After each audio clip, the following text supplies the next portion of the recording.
Sudah, Bang?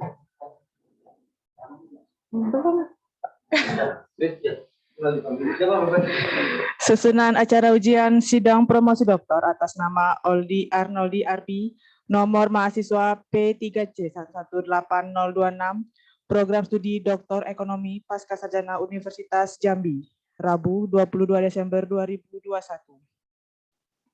Tim penguji sidang promosi doktor hari ini, Ketua Sidang Dekan Ekonomi Fakultas Ekonomi dan Bisnis Universitas Jambi,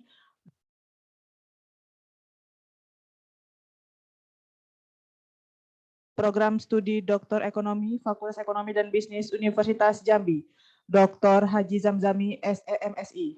Penguji bidang konsentrasi eksternal dari Universitas Pajajaran, Profesor Dr. Renat Marta Fani Cahyandito, SEMSC.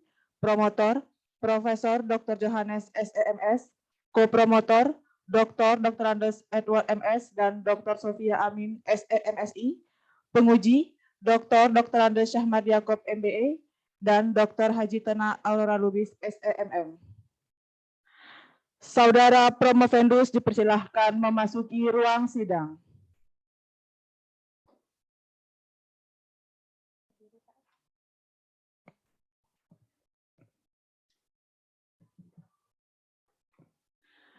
Ujian sidang promosi doktor atas nama Oldi Arnoldi Arbi dimulai. Selanjutnya kami serahkan kepada Ketua Sidang. Bismillahirrahmanirrahim. Assalamualaikum warahmatullahi wabarakatuh. Sidang ujian terbuka atas nama Oldi Arnoldi Arbi, nomor induk mahasiswa P3C 118026. Saya nyatakan dibuka. Yang saya hormati Profesor Dr. Renat Marta Fani Cahyandito, SEMSI. Selamat datang, Prof. Selamat bergabung. Ya. Terima kasih, Bapak Pimpinan Sidang. Assalamualaikum. Waalaikumsalam warahmatullahi wabarakatuh. Yang saya hormati promotor Profesor Dr. Johannes, SEMS, Kopromotor Dr. Andes Edward, MS, dan Kopromotor 2 Dr. Sofia Amin, SEMSI, Sekretaris Tim Penguji Dr. Haji Zamzami, SEMSI, anggota penguji Dr. Andes Ahmad Yakob, MBA, dan Dr. Haji Tona Aurora Lubis, SEMM. Tim lengkap pada hari ini, karenanya sidang bisa kita mulai. Pada Saudara Oldi Arnoldi Arbi, pagi ini saudara dihadapkan pada tim penguji sidang promosi doktor saudara. Dalam ujian atau sidang promosi doktor ini, tujuan kita adalah untuk mempromosikan saudara. Karenanya nanti ketika ada pertanyaan-pertanyaan, masukan, mohon ditanggapi dengan jelas, ya, dengan baik, sehingga saudara bisa nanti kami nyatakan layak sebagai doktor. Sebelum kita mulai, kami persilahkan kepada promotor untuk memperkenalkan promovendusnya. Silakan Prof. Jo. Terima kasih Pak Pimpinan. Yang saya hormati Pimpinan Sidang Promosi Doktor, dalam hal ini Bapak Dr. H. Junaidi, SEMSI.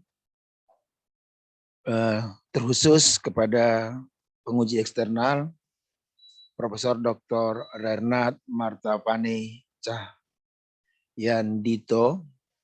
Selamat bergabung Pak pagi ini. Kemudian rekan-rekan penguji, dalam hal ini Pak Dr. Andes Syahmad Yakob, MBA, Dr.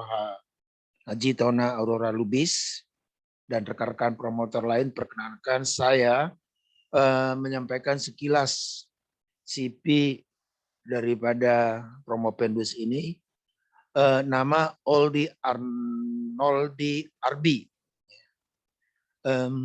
dengan istri namanya Sinta Citra Dewi, kemudian dengan 3 orang anak. Pendidikan dimulai pendidikan SD tahun 1983 di kota Jambi, sedangkan pendidikan S1 di Fakultas Pertanian Program Studi Agronomi Universitas Jambi.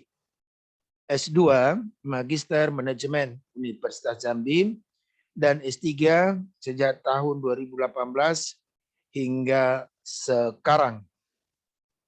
Pengalaman kerja sampai sekarang menjadi tenaga ahli pengembangan ekonomi desa Kabupaten Kerinci, Kementerian Desa Pembangunan Daerah Tertinggal dan Transmigrasi.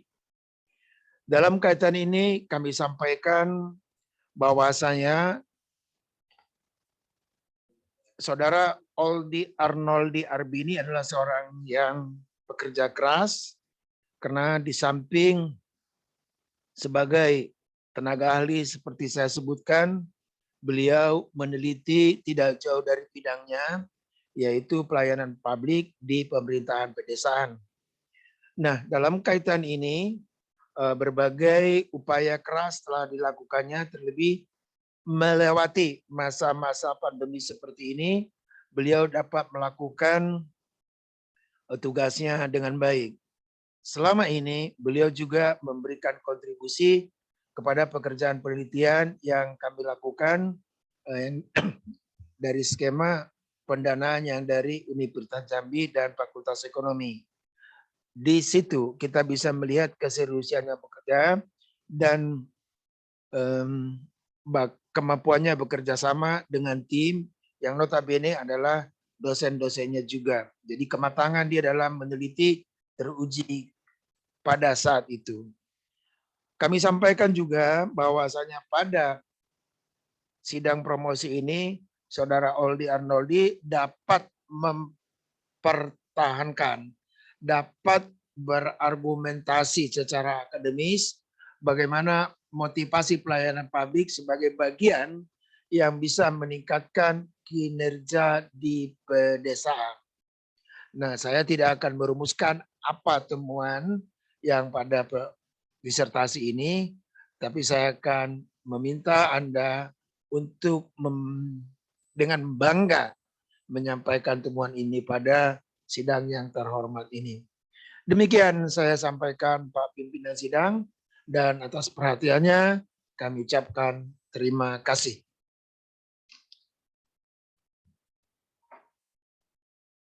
Ya, terima kasih promotor Prof. Dr. Johannes. Selanjutnya pada Saudara Oldi, silakan Saudara mempresentasikan hasil disertasinya ya dalam waktu kurang lebih 15 sampai 20 menit, fokus pada hal-hal pokok dan terutama rohnya disertasi seperti ini disampaikan oleh promotor tadi. Saudara harus bangga dan mampu menjual novelty dari disertasinya. Jadi jangan lagi pada hal-hal yang teknis untuk mencapai novelty tersebut, tetapi lebih mempromosikan novelty apa yang sudah oleh dari disertasi. Silakan.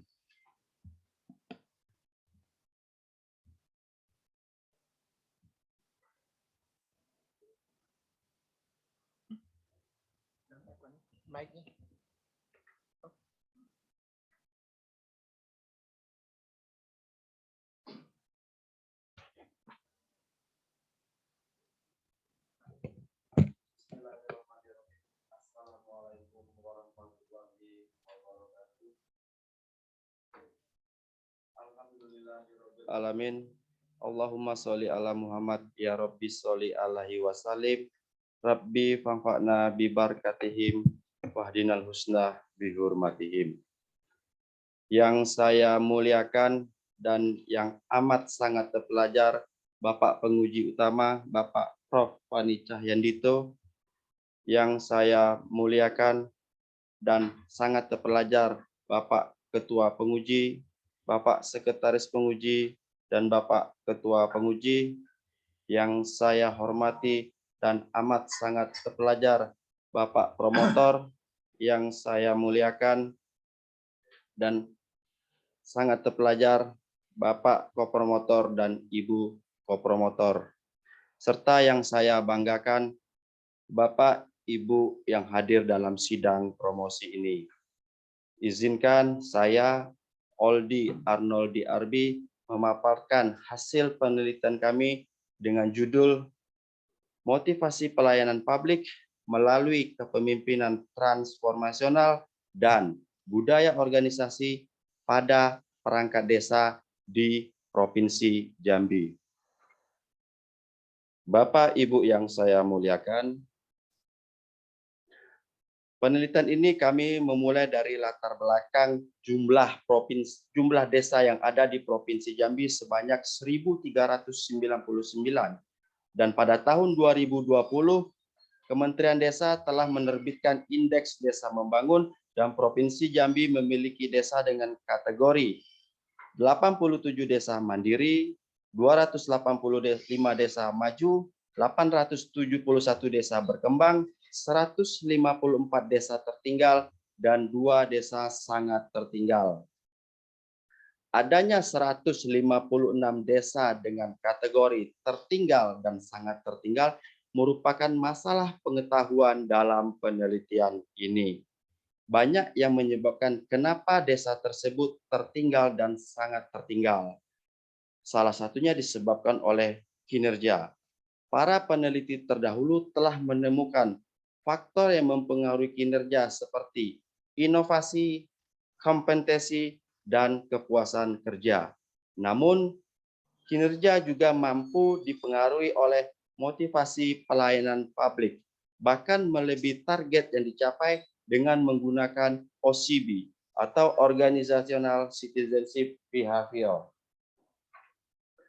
Motivasi pelayanan publik, OCB, dan budaya organisasi telah ditemukan mampu dipengaruhi oleh kepemimpinan transformasional.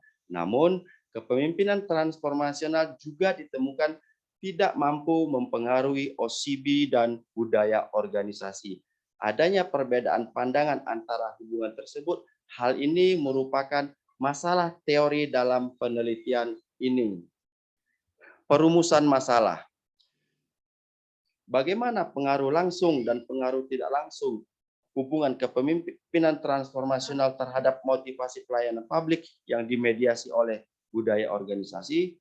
Tujuan penelitian ini untuk mengetahui hubungan langsung dan hubungan tidak langsung kepemimpinan transformasional terhadap motivasi pelayanan publik yang dimediasi oleh budaya organisasi, dan hipotesis penelitian ini secara langsung dan secara tidak langsung kepemimpinan transformasional mampu mempengaruhi motivasi pelayanan publik yang dimediasi oleh budaya organisasi pada perangkat desa di Provinsi Jambi. Bapak Ibu yang saya muliakan, metodologi penelitian kami berangkat dari populasi sebanyak 435 desa yang berada di Kabupaten Kerinci dan Kabupaten Muaro Jambi. Dengan pendekatan Yamane, maka sampel yang kami gunakan sebanyak 210 dengan unit analisis terdiri dari kepala urusan, kepala seksi, dan kepala dusun. Selanjutnya, teknik pengukuran dalam penelitian ini menggunakan 3 variabel, yaitu kepemimpinan transformasional yang diukur dengan 28 indikator, budaya organisasi 12 indikator, dan motivasi pelayanan publik menggunakan 21 indikator dengan total indikator sebanyak 61 indikator. Dalam metodologi penelitian ini dilakukanlah model pengukuran. Dalam model pengukuran ini kami menggunakan 2 uji, yaitu uji validitas dan uji reliabilitas. Di mana uji validitas diuji lagi menggunakan uji factor loading, average variance extracted, corner local criterion, dan cross loading. Sementara untuk uji reliability digunakan composite reliability test dan Cronbach alpha. Sementara untuk model struktural kami menggunakan 8 uji, yaitu uji R-value, PET coefficient, T-table, P-value, uji observasi, uji Fitch Index, uji mediasi, dan uji hipotesis. Bapak Ibu yang saya muliakan, izinkan kami menyampaikan hasil penelitian. Melalui uji validitas, ditemukan bahwa uji loading factor semua indikator sudah di atas 0,7. Dan untuk uji average variance extracted, semua koefisien variabel sudah di atas 0,5. Dan uji untuk Forner-Locker criterion, ditemukan bahwa koefisien variabel itu lebih besar daripada variabel lainnya, sementara untuk uji cross loading ditemukan bahwa koefisien indikator itu lebih besar daripada indikator lainnya. Dan untuk uji reliabilitas ditemukan bahwa composite reliability test dan Cronbach alpha telah memiliki nilai di atas 0,5. Dalam model pengukuran ini telah ditemukan kesahihan dan kehandalan pengukuran. Selanjutnya kami mencoba untuk menguji struktural model melalui R-value di mana hubungan X terhadap M memiliki keratan sebanyak 9,8%, hubungan antara X dan M terhadap Y dengan keratan 10,1%. Pada uji PET koefisien, semua hubungan langsung berarah positif. Untuk uji statistik, semua variabel koefisien variabel memiliki nilai di atas 1,96 atau di atas nilai T-table, sehingga bisa dikatakan signifikan. Untuk uji P-value, semua variabel koefisien hubungan langsung memiliki nilai di bawah 0,05, sehingga dikatakan berpengaruh nyata. Untuk uji observasi atau Q kuadrat nilainya di atas 0, sehingga dinyatakan baik. Sementara untuk Fitch Index, bahwa pengukuran ini memiliki kelayakan sebanyak 78%. Selanjutnya untuk uji mediasi, hubungan tidak langsung melalui uji mediasi ini ditemukan berpengaruh nyata. Namun, mediasi yang ditemukan adalah mediasi tidak sempurna atau mediasi sebagian. Karena tanpa atau dengan adanya variabel mediasi, variabel independen akan tetap mampu mempengaruhi variabel dependen. Untuk uji hipotesis, hubungan langsung dan secara tidak langsung berpengaruh nyata. Ini adalah gambar PET coefficient test dan ini adalah gambar T statistik. Bapak Ibu yang saya muliakan, izinkan kami selanjutnya menjabarkan pembahasan penelitian. Kami mencoba membahas dari motivasi pelayanan publik. Kenapa pentingnya motivasi pelayanan publik? Karena hilangnya kepercayaan kepada pemerintah, karena individu pelayan publik akan melakukan perilaku etis dan perilaku inovatif. Motivasi pelayanan publik juga penting sebagai alat dalam perekrutan tenaga kerja yang terampil. Apa yang menyebabkan motivasi pelayanan publik berjalan? Individu pelayan publik mampu bekerja adanya keyakinan untuk melampaui kepentingan pribadi. Di sisi lain, motivasi pelayanan publik telah ada sebelum individu pelayan itu bekerja. Apa dampak motivasi pelayanan publik terhadap individu pelayan tersebut? Individu pelayan tersebut akan melakukan komitmen, perilaku peran ekstra, kepuasan kerja, dan juga akan meningkatkan efektivitas organisasi. Serta akan memunculkan perilaku prososial kepada masyarakat untuk menjadi sukarelawan. Bagaimana pelayanan publik mampu menjadi kunci pembangunan? Motivasi pelayanan publik mampu membuat pembangunan berkelanjutan. Artinya, ketika pelayan publik mampu mengajak publik untuk sejalan dengan kepentingan publik, maka pelayanan itu bisa dianggap berhasil. Apa indikator motivasi pelayanan publik perangkat desa yang paling dominan dalam penelitian ini? Perangkat desa merasa pentingnya melayani masyarakat. Perangkat desa suka menolong rekan kerja.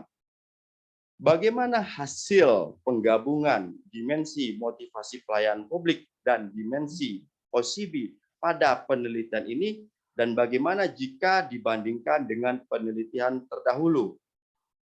Penggabungan dimensi ini dengan petunjuk PET koefisien menunjukkan hasil positif yang berarti dapat diterima. Namun dalam penelitian terdahulu belum ditemukan penggabungan dimensi ini, sehingga ini merupakan temuan baru yang pertama dalam penelitian ini. Bapak Ibu yang saya muliakan, selanjutnya kami coba membahas tentang kepemimpinan transformasional. Apakah kepemimpinan transformasional mampu meningkatkan motivasi pelayanan publik? Motivasi pelayanan publik dapat ditingkatkan oleh kepemimpinan transformasional karena kepemimpinan transformasional bersifat memenuhi kebutuhan anggota, meningkatkan motivasi dan moralitas anggota, merangsang dan menginspirasi anggota, dan mendorong anggota menjadi pemimpin baru di hari depan. Apa indikator kepemimpinan transformasional kepala desa yang paling dominan dalam penelitian ini? Kepala desa memberikan inspirasi kepada perangkat desa ketika perangkat desa mendapatkan masalah, dan kepala desa memberikan kenyamanan kepada perangkat desa saat berdiskusi dengan kepala desa. Bagaimana hubungan langsung antara kepemimpinan transformasional terhadap motivasi pelayanan publik dalam penelitian ini, dan bagaimana jika dibandingkan dengan penelitian terdahulu?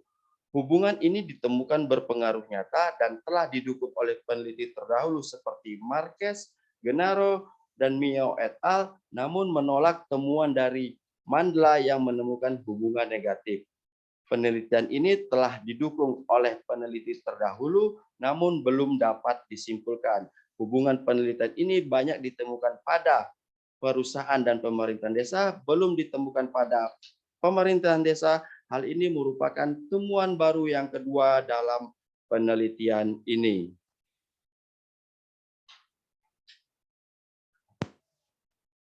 Bapak Ibu yang saya muliakan, kami coba membahas tentang budaya organisasi. Apa yang menjadi masalah hubungan kepemimpinan dan budaya organisasi? Mereka memiliki sejarah yang panjang, bervariasi, dan tidak dapat diprediksi. Namun, kepemimpinan memiliki hubungan yang kuat terhadap budaya organisasi, terutama terhadap keunggulan bisnis. Apa indikator budaya organisasi perangkat desa yang paling dominan dalam penelitian ini? Perangkat desa mengutamakan hasil kerja, perangkat desa mengutamakan kesetiaan dan kepercayaan. Bagaimana hubungan kepemimpinan transformasional terhadap budaya organisasi dalam penelitian ini, dan bagaimana jika ini dibandingkan dengan penelitian terdahulu? Hubungan ini berpengaruh nyata dan telah didukung oleh penelitian dari Mekic dan Khan et al., namun menolak temuan dari Shibami yang menemukan hubungan negatif. Penelitian ini telah didukung oleh penelitian terdahulu, namun belum dapat disimpulkan. Hubungan penelitian ini banyak cenderung dilakukan pada perusahaan dan pemerintahan daerah, namun belum ditemukan pada pemerintahan desa. Hal ini merupakan temuan yang ketiga dalam penelitian ini. Bagaimana hubungan langsung budaya organisasi terhadap motivasi pelayanan publik dalam penelitian ini, dan bagaimana jika dibandingkan dengan penelitian terdahulu? Hubungan ini berpengaruh nyata dan telah didukung oleh para peneliti terdahulu seperti Lee et al., Kim, Austin, dan Zagni. Penelitian ini didukung oleh penelitian terdahulu namun belum dapat disimpulkan, dan hubungan ini banyak ditemukan pada perusahaan dan pemerintahan daerah namun belum ditemukan pada pemerintahan desa, sehingga ini merupakan novelty yang keempat dalam temuan yang keempat dalam penelitian ini. Selanjutnya, apa tipe budaya organisasi perangkat desa yang ditemukan dalam penelitian ini? Tipe budaya organisasi perangkat desa yang ditemukan dalam penelitian ini adalah tipe budaya organisasi hierarki. Cameron dan Quinn mengatakan tipe budaya organisasi hierarki memiliki ciri-ciri stabil dan konsisten, terkoordinasi dan kerja terkendali, prosedural standar dan kepuasan yang jelas. Penelitian budaya organisasi tipe hierarki sering dijumpai pada penelitian di perusahaan dan penelitian daerah, namun belum ditemukan pada pemerintahan desa. Hal ini merupakan temuan yang kelima dalam penelitian ini. Bagaimana hubungan tidak langsung antara kepemimpinan transformasional terhadap motivasi pelayanan publik yang dimediasi oleh budaya organisasi pada perangkat desa di Provinsi Jambi? Hubungan tidak langsung ini atau variabel mediasi ini berpengaruh nyata. Namun berpengaruh nyata, mediasi yang ditemukan adalah mediasi tidak sempurna atau mediasi sebagian. Karena ada atau tidak adanya budaya organisasi kepemimpinan transformasional mampu mempengaruhi motivasi pelayanan publik. Penelitian mediasi ini sering dijumpai pada perusahaan dan pemerintahan daerah, namun belum ditemukan pada pemerintahan desa, sehingga ini merupakan temuan yang keenam dalam penelitian ini. Akhirnya, bagaimana filsafat ilmu mensikapi bentuk dari motivasi pelayanan publik? Ontologi motivasi pelayanan publik adalah gerakan individu pelayan publik dalam melayani kebutuhan publik. Epistemologi motivasi pelayanan publik adalah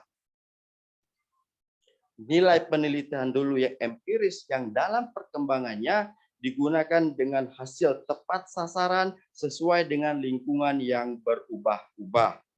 Aksiologi motivasi pelayanan publik berbentuk nilai individu pelayan dalam melakukan, meningkatkan kepuasan publik sehingga kepercayaan terhadap pemerintah meningkat. Selanjutnya kami mengucapkan terima kasih banyak kepada Bapak Penguji Utama, Bapak Ketua Penguji, Bapak Sekretaris Penguji, dan Bapak Anggota Penguji yang akan memperdalam dan menyempurnakan disertasi ini. Terima kasih banyak juga kami ucapkan kepada Bapak Profesor Johannes, Bapak Dr. Edward, dan Ibu Dr. Sofia yang telah membimbing kami dalam menyelesaikan disertasi ini. Juga kami mengucapkan terima kasih banyak kepada Bapak Insinyur Arnoldi Arfi dan Bapak Depati Hasril Mezal yang telah memberikan doa dan restu terhadap penyelesaian disertasi ini. Juga kami mengucapkan terima kasih kepada anggota keluarga dan rekan-rekan kerja yang telah memberikan semangat dalam menyelesaikan disertasi ini. Akhirnya kami juga mengucapkan terima kasih banyak kepada Bapak, Ibu yang hadir dalam sidang promosi ini. Billahi taufik wal hidayah. Wassalamualaikum warahmatullahi wabarakatuh.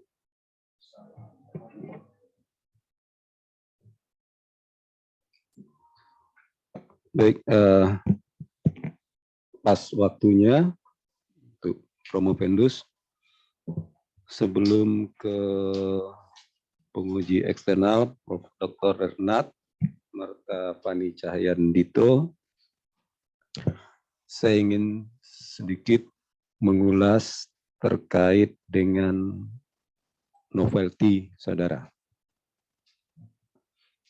Di awal tadi saya sudah menyatakan, juallah novelty itu sejelas-jelasnya, sehingga sidang kita ini yakin bahwa itu memang novelty dari penelitian saudara, bukan temuan, novelty, kebaruan. Ya. Jadi beda antara temuan dengan novelty. Oke. Saya melihat di sini ada 6 novelty dan 6-6-nya dengan pernyataan belum pernah diteliti sebelumnya. Pertanyaan pertama saya adalah kenapa 6-6-nya ini belum pernah diteliti orang, belum pernah diteliti oleh peneliti sebelumnya, padahal teori yang digunakan teori yang cukup lama. Teorinya bukan teori baru, tetapi 6 yang saudara ajukan sebagai novelty ini belum pernah diteliti oleh peneliti dunia. Oke, silakan dijawab. Baik, terima kasih Bapak Ketua Penguji. Ya, yang pertama adalah novelty kami yang pertama ini sebenarnya belum pernah ada penggabungan suatu dimensi variabel ke variabel lain. Dan kemudian kenapa ini belum pernah diteliti sementara teori yang menggunakan teori lama? Yang kami maksud di sini adalah novelty yang kami lakukan ini adalah dilakukan pada pemerintahan desa. Ini yang menjadi novelty kami. Karena kalau untuk penelitian di level perusahaan dan di level pemerintahan daerah sudah ditemukan, namun secara kami survei di jurnal belum ditemukan kepada pemerintahan desa. Oke. Jadi 6-6-nya alasannya karena memang belum pernah diteliti di pemerintah desa. Pertanyaan berikutnya, kenapa peneliti sebelumnya tidak pernah meneliti di perangkat desa? Apakah memang teori ini tidak cocok untuk perangkat desa? Atau memang ada sesuatu yang saudara pikirkan atau pandang saudara terkait dengan teori ini seharusnya juga cocok untuk desa? Baik, terima kasih Bapak. Memang kegiatan penelitian ini yang dilihat adalah motivasi pelayanan publik pada perangkat desa.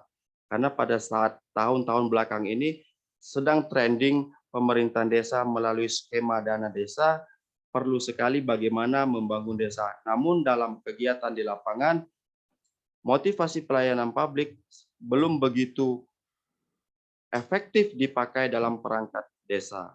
Oke, baik, nanti mungkin bisa didiskusikan dengan tim penguji yang lain. Apakah memang kenapa tidak pernah orang meneliti sebelumnya menggunakan teori ini di perangkat desa karena memang teorinya yang tidak tepat atau memang faktor yang lain. Tetapi satu hal yang ingin saya ingatkan adalah disertasi itu akan sangat berharga kalau satu novelty diurai dalam 6 halaman daripada 6 novelty diurai dalam 1 halaman. Oke. Jadi saran saya kalau saudara promovendus bertahan dengan 6 novelty ini, urailah dalam 36 halaman. Ya, artinya kenapa ini tidak pernah diteliti orang? Kenapa saudara menggunakan ini? Di mana titik lemahnya? Di mana kekuatannya? Apa implikasinya terhadap teori? Apa implikasinya terhadap kebijakan? Satu novelty diurai dalam paling tidak 6 halaman. Jadi daripada 6 novelty dijelaskan dalam 1 halaman. Oke. Nah, jadi itu selanjutnya mungkin saya lanjutkan kepada penguji eksternal, Prof. Dr. Nat Martapani Cahyandito. Silakan, Prof. Baik, terima kasih Bapak Ketua Sidang, Dr. Haji Junaidi, SMSI. Bismillahirrahmanirrahim. Assalamualaikum warahmatullahi wabarakatuh. Alhamdulillahirrahmanirrahim. Asyhadu an la ilaha illallah wa asyhadu anna Muhammadar Rasulullah. Allahumma sholli ala sayyidina Muhammad wa ala sayyidina Muhammad. Yang terhormat Ketua Sidang, Sekretaris Sidang, juga anggota penguji lainnya, Bapak Dr. Andes Syahmadi Yakob, Bapak Dr. Haji Tona Ora Rubis, terutama yang saya muliakan juga Ketua dan anggota promotor, Profesor Dr. Johannes, Dr. Andes Edward, dan Dr. Sophia Amin. Terima kasih atas kesempatannya. Suatu kebahagiaan dan kehormatan buat saya. Saudara Oldi Provendus Oldi Arnoldi Arbi. Saya mengucapkan selamat atas pencapaiannya sampai di tahap akhir ini. Suatu pencapaian yang luar biasa. Selamat ini juga tidak hanya untuk saudara, tapi juga untuk keluarga dan rekan-rekan saudara yang sudah mensupport selama ini, terutama juga kepada ketua dan anggota promotor.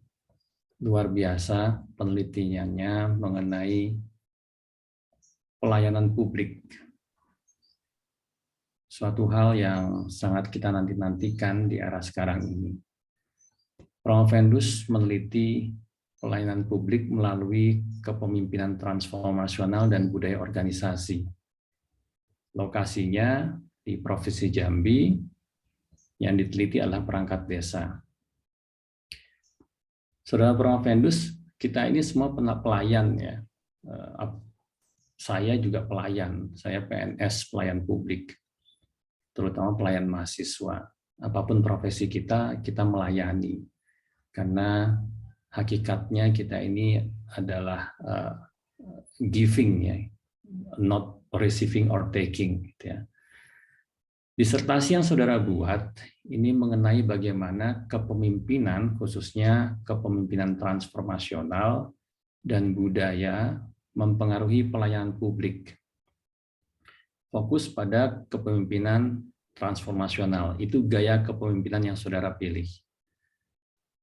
Dari beberapa sumber kita bisa lihat bahwa kepemimpinan transformasional itu adalah suatu keadaan di mana pengikut dari pemimpin ini ya, merasa mereka percaya, mereka kagum, mereka hormat gitu ya, setia pada pemimpin itu dan termotivasi melakukan yang lebih dibanding yang diharapkan awalnya gitu ya. Dan model kepemimpinan ini fokus pada pencapaian ada perubahan ya, nilai kepercayaan, perilaku menjadi lebih baik ya. Saya punya 3 pertanyaan, saudara Promovendus. 1, mengapa saudara Promovendus mengangkat kepemimpinan transformasional ya, yang ditengarai sebagai variabel utama untuk melakukan perubahan ya, di Provinsi Jambi, bukan tipe kepemimpinan lainnya, bukan otoriter, demokratis, delegatif, transaksional, situasional, bahkan ada gaya kepemimpinan yang servant leadership, itu juga bukan menjadi fokus saudara Promovendus. Tapi kenapa kepemimpinan transformasional yang dipilih untuk meneliti perilaku perangkat desa atau kualitas pelayanan perangkat desa, ya? Apakah itu memang yang paling cocok untuk dipilih dan diterapkan untuk merubah kondisi menjadi lebih baik di desa-desa di Jambi? Itu pertama. Yang kedua, mengenai budaya organisasi. Saudara Promovendus mengatakan bahwa tipe budaya organisasi hierarki, ya, ini yang terjadi di perangkat desa di Provinsi Jambi.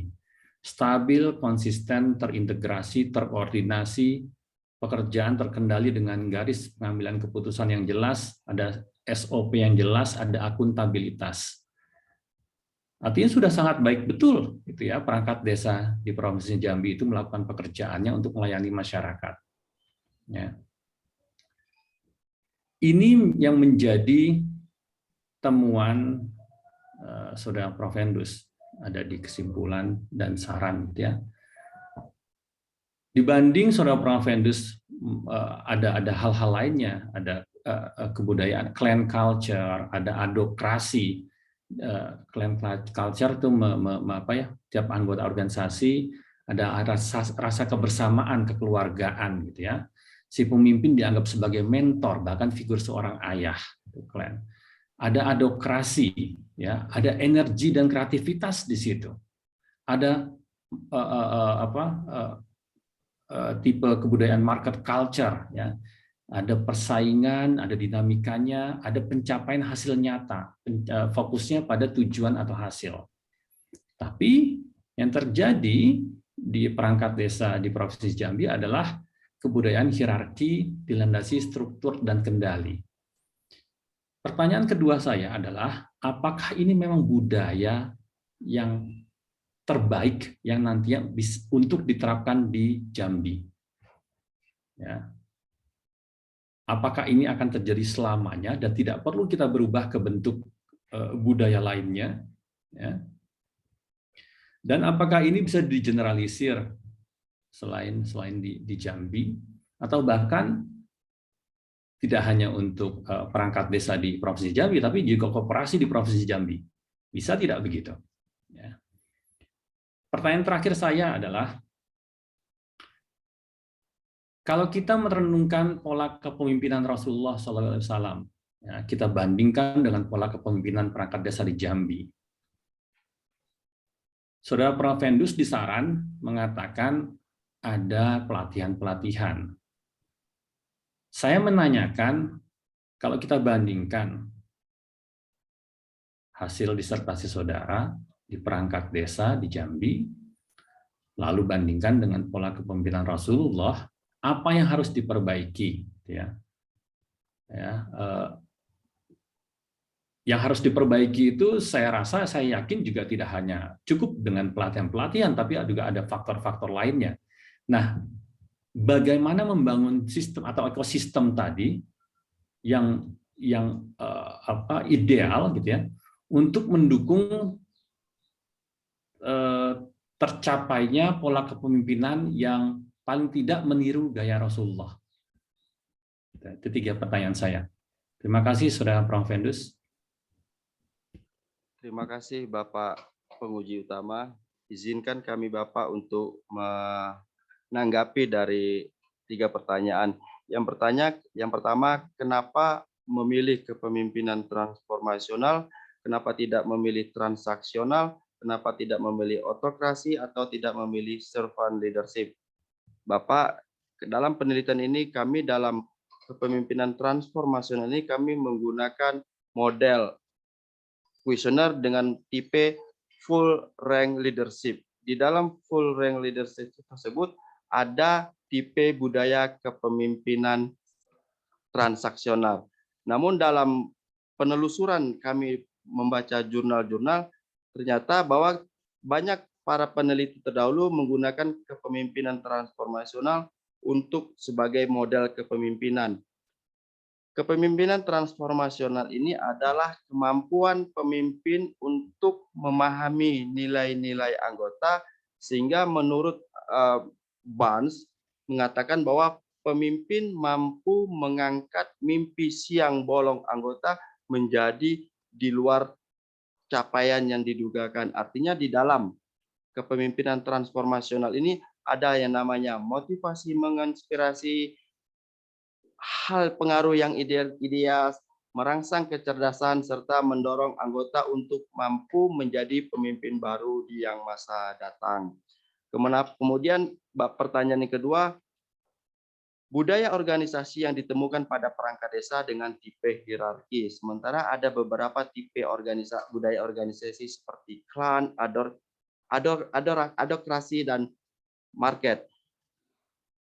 Saat ini memang ditemukan hasil dari pandangan pengisian kuesioner cenderung kepada ke tipe hierarki. Namun ini belum merupakan temuan yang maksimal dalam budaya organisasi perangkat desa. Sehingga sebenarnya untuk ke depan juga dibakukan bagaimana budaya organisasi itu bersifat market. Artinya di sini bukan berbicara tentang transaksi ataupun konsumen, tetapi bagaimana desa yang saat ini dalam pengembangan dana desa menggunakan dana desa untuk kegiatan badan usaha milik desa, sehingga dengan model budaya organisasi market ini desa bisa bergaining dengan kompetitor, dengan produsen, dan ataupun dengan pabrik. Kemudian bagaimana peningkatan kepemimpinan transformasional ini jika bukan hanya pelatihan-pelatihan ataupun yang sesuai dengan tipe gaya kepemimpinan Rasulullah. Memang dalam kepemimpinan ini yang paling diutamakan adalah amanah, kepercayaan. Namun dalam menjalankan suatu model kepemimpinan yang sesuai dengan kepemimpinan Rasulullah, tentu perlunya sekali bimbingan, pendekatan, edukasi yang secara komprehensif sehingga pemimpin tersebut mampu melayani anggotanya untuk menjadi lebih baik lagi. Begitu, Prof.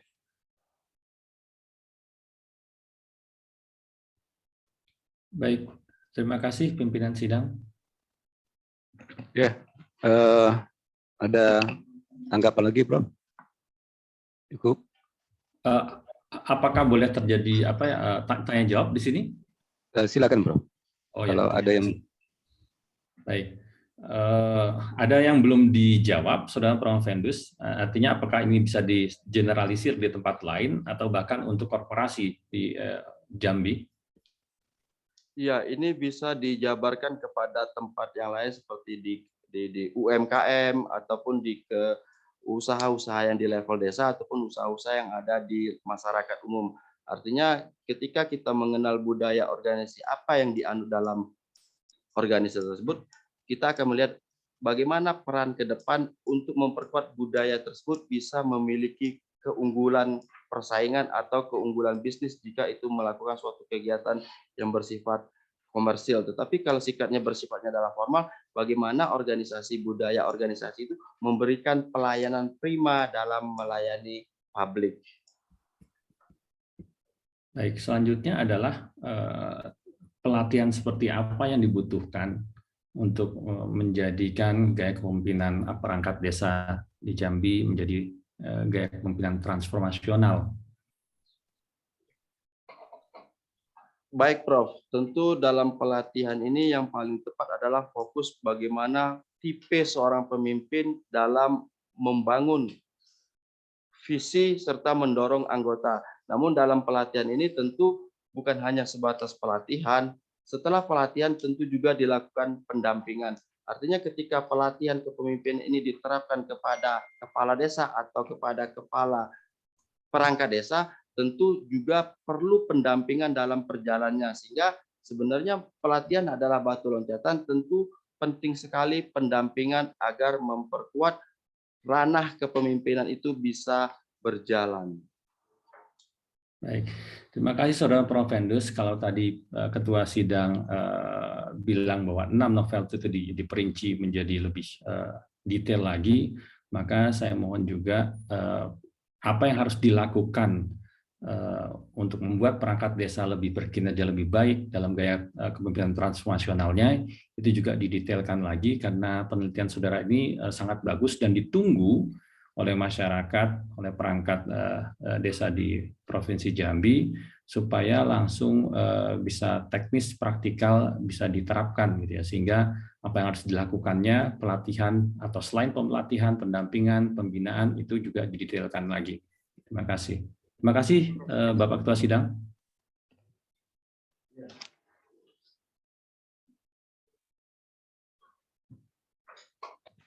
Ya, terima kasih Prof. Fani. Kita lanjutkan ke penguji berikutnya, Pak Dr. Prof. Fani. Kalau mungkin ada pekerjaan bisa, tapi tetap bergabung di Zoom, Prof, sampai selesai ujian. Kalau mau off kamera silakan.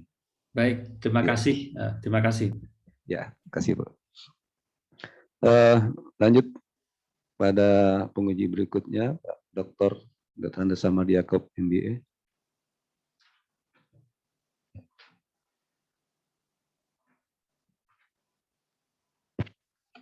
Terima kasih Pak Ketua.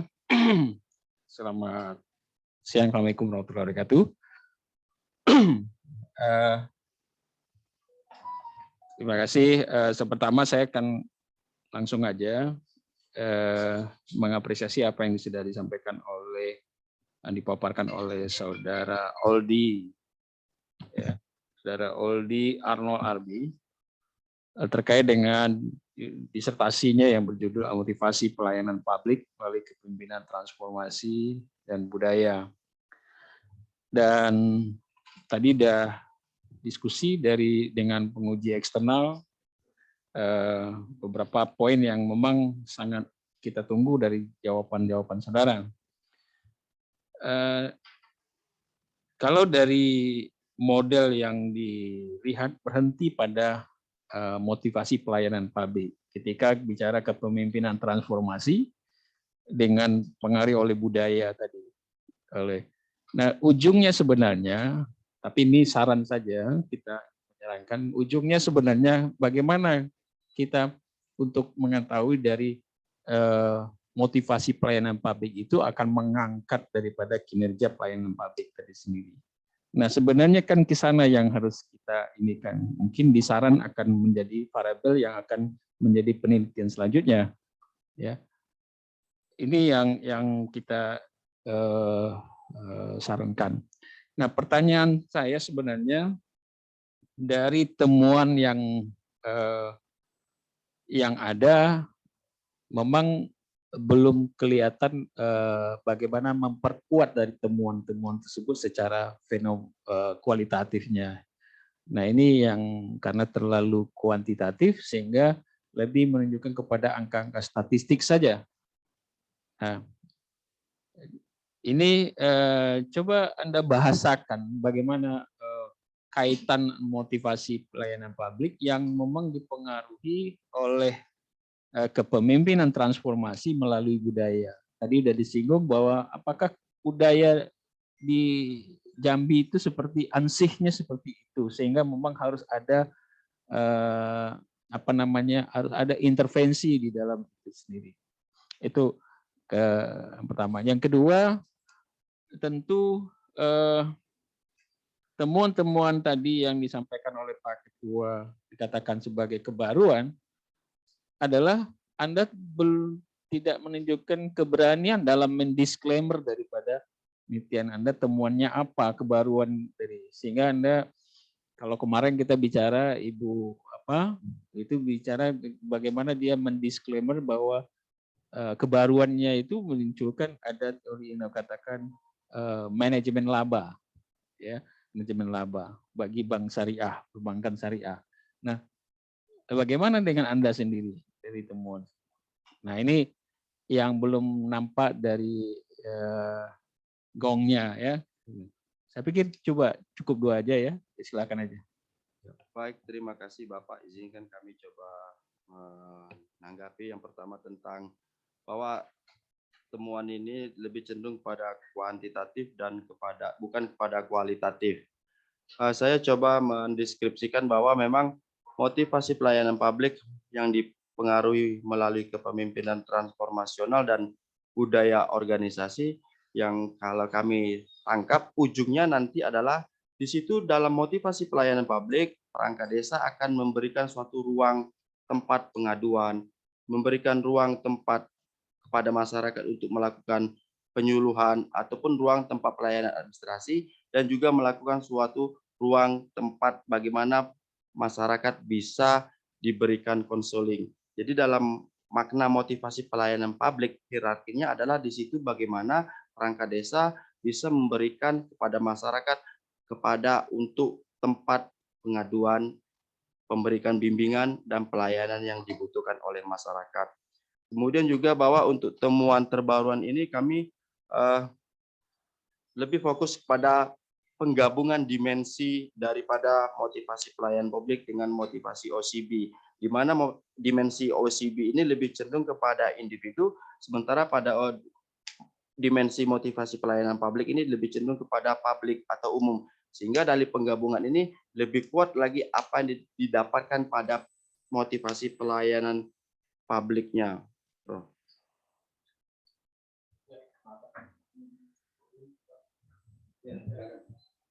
Baik, saya tadi meluruskan aja, bukan berarti mazhabnya memang harus kuanti ya, atau mazhabnya sebaliknya adalah kuali. Ya. Namun bagaimana kita mencoba memperkuat enrichment daripada kuanti tadi, sehingga itu yang saya maksudkan, sehingga menguatkan temuan kita dengan mungkin di adding sedikit tentang terkait dengan beberapa key information yang kuat di situ untuk bisa memberikan penajaman daripada temuan, sehingga kita bisa memvalidasi secara kualinya adalah makna dari temuan itu in inherent dengan apa, inline dengan temuan statistiknya, sehingga juga argumennya, fundamennya juga kuat. Itu yang bisa. Kemudian kalau kita bicara penggabungan, tentu bagaimana proses memproposisinya tadi. Kenapa dasar menggabungkan, dan ininya juga harus apakah yang MPP itu menjadi satu hal yang memang menjadi celah untuk mengisi kesenjangan tadi, atau menjadi celah untuk bisa katakan ini keunikan daripada variabel ini atau model ini. Ini yang harus kita bisa sampaikan. Saya pikir itu Pak Ketua, saya kembalikan. Terima kasih. Assalamualaikum warahmatullahi wabarakatuh. Ya, tadi saran mungkin tidak perlu ditanggapi atau dikomentari. Lanjut ke Pak Dr. Tona sebagai penguji, silakan.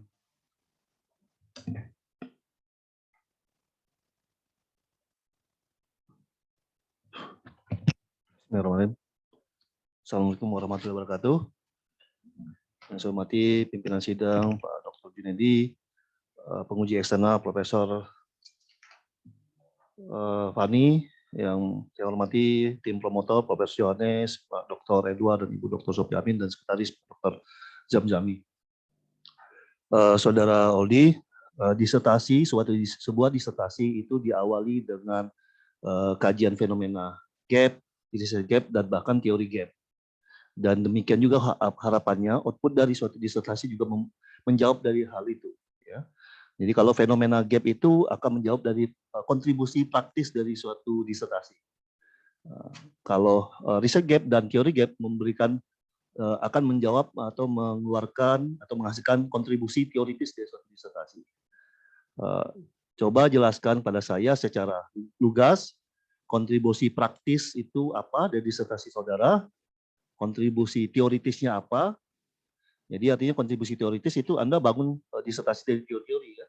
Nah, apakah teori itu disertasi Anda menjawab teori yang mana aja nih?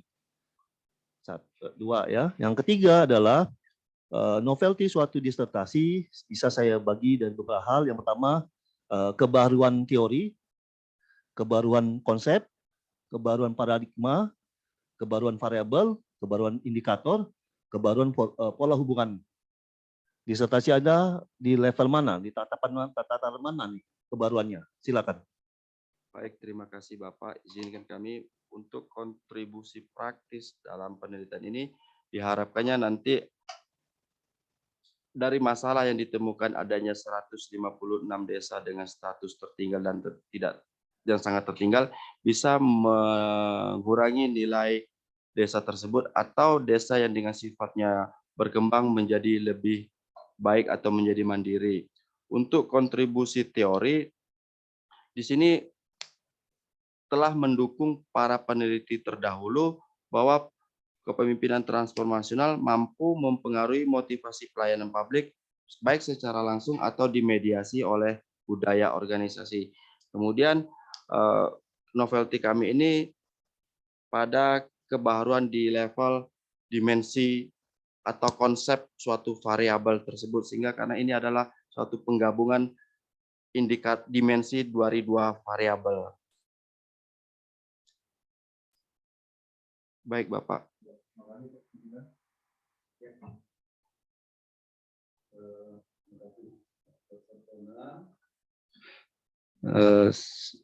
Silakan berikutnya Pak Dr. Zamzami. Pak Ketua. Bismillahirrahmanirrahim. Assalamualaikum warahmatullahi wabarakatuh. Alhamdulillah wasyukurillah, kita banyak kepada ta'ala. Siang ini kita ketemu dalam rangka ujian disertasi Oldi Arnoldi Arbi. Selamat Oldi. Terima kasih. Sudah sampai ke tahap terakhir dari beberapa tahapan-tahapan yang harus dilalui di program S3 Ilmu Ekonomi ini.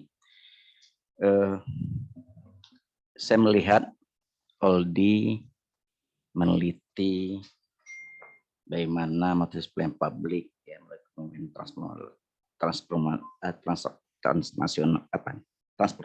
transformasional dan budaya organisasi kayak berbagai kecamatan sedang Pak ini sudah mulai bacanya.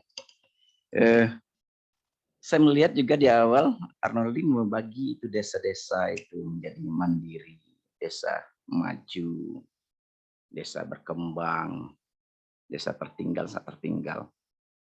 Tapi ketika kajian-kajian pembahasan ini terlihat bahwa Arnoldi melihat secara langsung saja, misalnya pengaruh pimpinan terhadap pelayanan publik dia signifikan, variabel ini signifikan, tidak melihat apakah pada desa mandirinya gimana, pada desa majunya gimana, pada desa berkembangnya gimana, desa tertinggal gimana, desa sangat tertinggal gimana.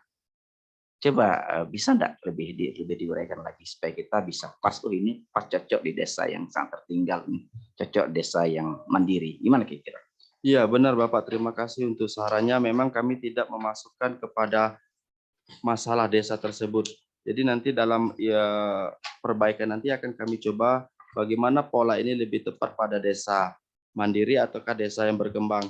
Memang kami lebih cenderung kepada mengkaji tentang variabel tersebut. Sementara di persoalannya adalah adanya status desa yang tertinggal. Jadi nanti dari saran ini akan kami masukkan dalam uraian bagaimana peranan penelitian ini yang lebih tepat kepada kategori-kategori desa yang lebih baik digunakan untuk pada variabel-variabel yang ada. Memang kami belum menguraikan ini di pembahasannya, Pak.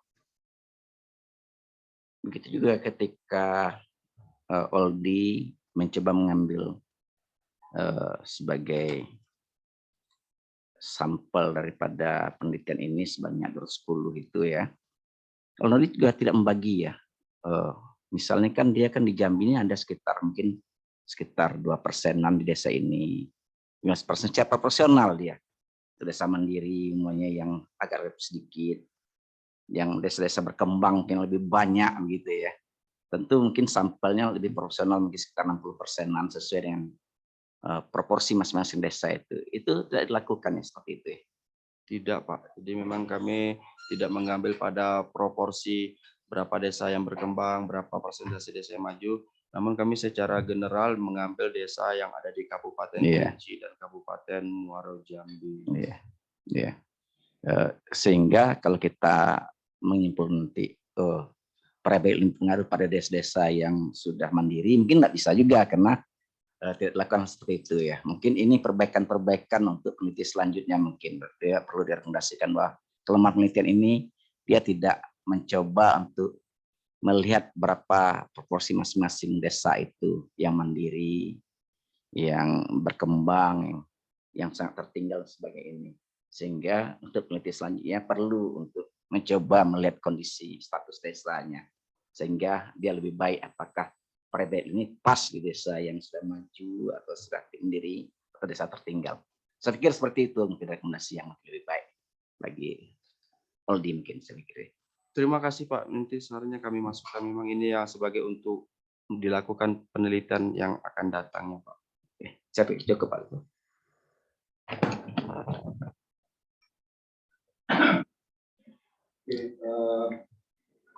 Baik, jadi semua penguji sudah menyampaikan pertanyaan dan sarannya. Sebelum ke promotor, nanti kita urut saja ya. Co-promotor dulu, nanti ditutup oleh promotor. Dari promotor itu tukang cuci piringnya. Ya. Nah, sebelum ke promotor, tadi saya mencoba mencermati diskusi dan pertanyaan-pertanyaan yang diajukan. Mungkin juga untuk nanti promotor mengomentari bekalnya. Pertama, nanti Saudara Permafendus, silakan dudukkan kembali pengertian finding dan novelty. Oke. Pengertian temuan dengan novelty.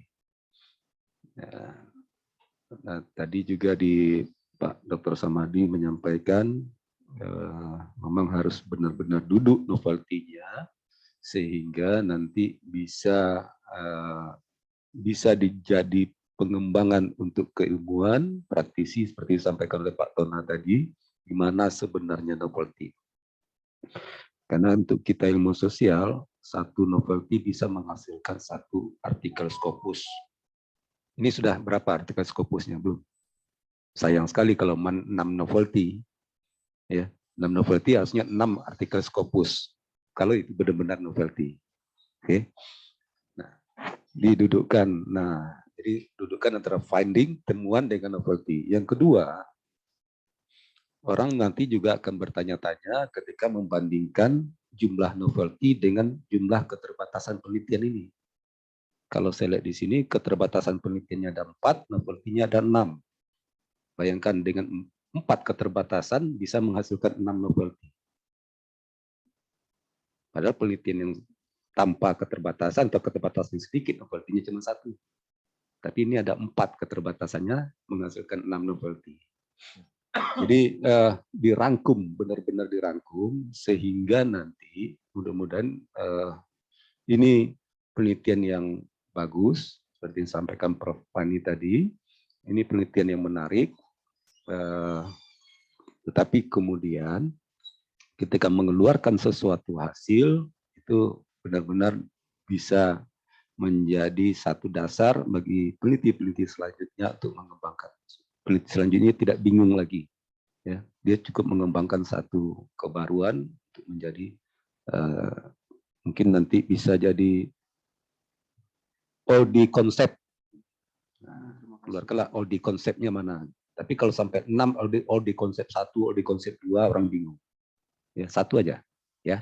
Nah, seperti yang saya sampaikan ini, 1 novelty uraikan dalam 6 halaman.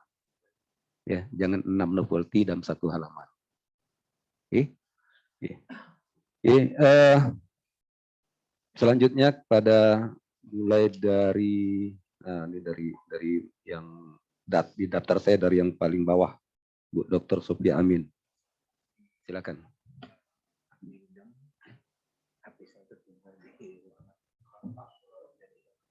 Sebelah sini. Bawah dulu.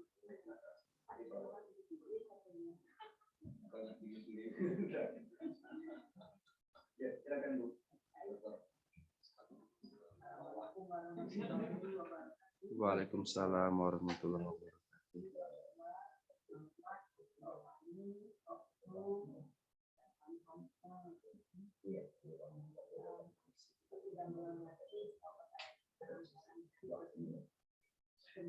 Ya, Bang,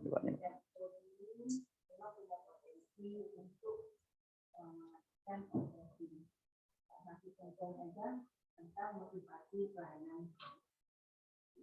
Nah, ini kan lebih mengedepankan tentang motivasi pelayanan publik kan.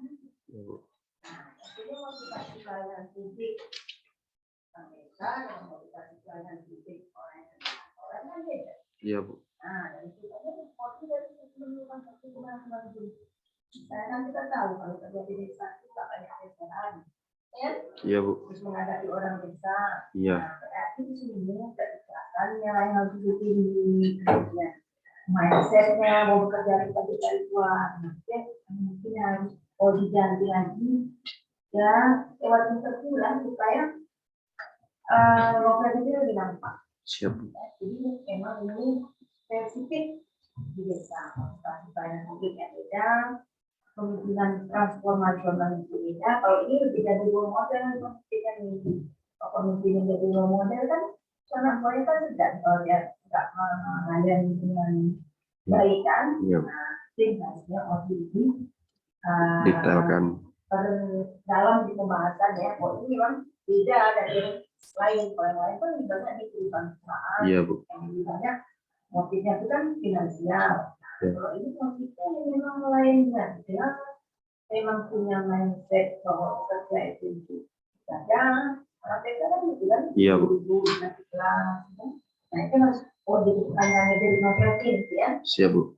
Tapi satu pertanyaan Bu.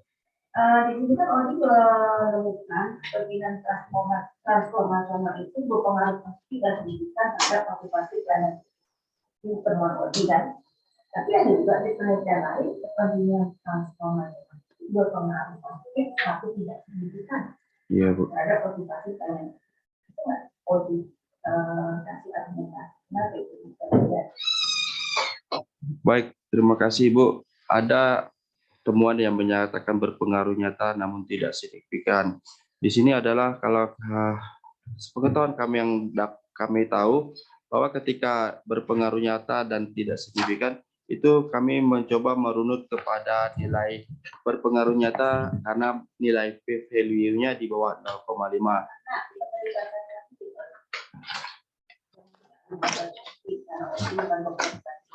Iya, Bu. Jadi ini berpengaruh nyata tetapi tidak signifikan, artinya di sini ada suatu ruang di mana kepemimpinan ini tidak mampu mereka memimpin anggotanya untuk melakukan ini, namun di sisi lain anggotanya itu memiliki kemampuan bisa melakukan kegiatan tersebut, Bu. Jadi artinya anggota tersebut telah bisa memberikan sesuatu walaupun dengan kondisi pemimpinnya memang tidak nyaman dalam mengadakan kepemimpinan. Ya, artinya ada faktor lain yang membuat orang itu Thailand itu kan ada juga berarti juga organisasi yang faktor apa sih yang membuat motivasi Thailand yang didirikan ini Siap, Bu. selain kepemimpinan dan sama-sama berbagi. Siap, Bu. Minta ke nama lama. Nah, ada saja menjadi. Siap, Bu. Siap, Bu. Terima kasih, Ibu.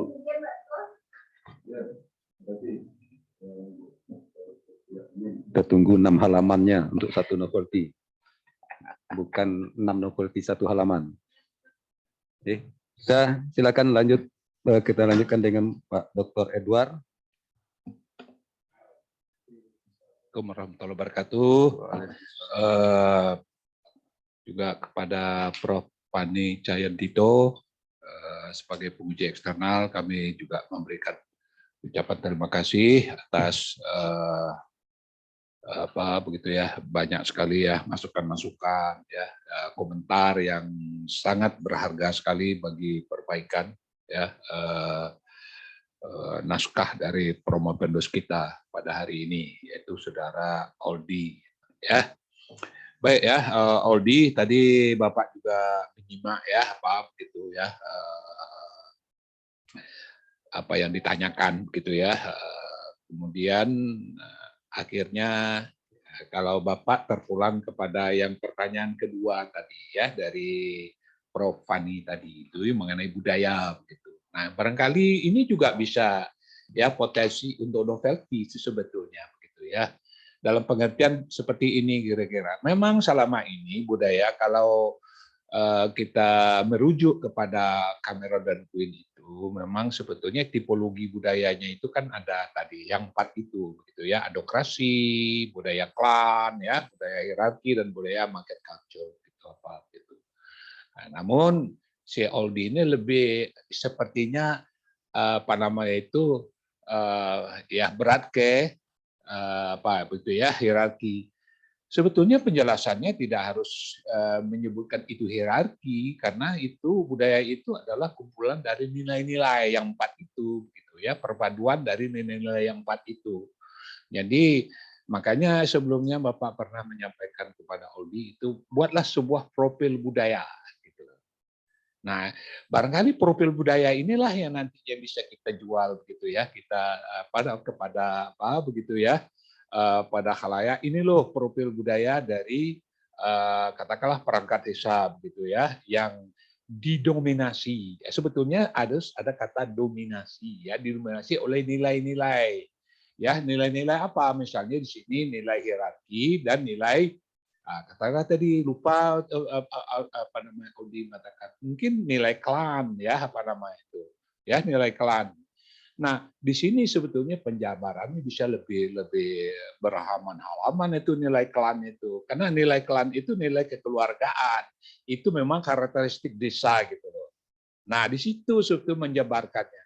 Jadi tidak heran temuan penelitian ini mengarah kepada katakanlah begitu kalau dia perangkat desa mewakili sebagai ujung tombak dari pemerintahan, memang hierarki dia, karena di sektor pemerintahan itu sebetulnya nilai-nilai hierarki begitu ya kan, efisiensi, kontrol begitu ya, apa namanya itu adalah nilai-nilai yang harus dikuatkan itu kalau di pemerintahan, dia ujung tombaknya.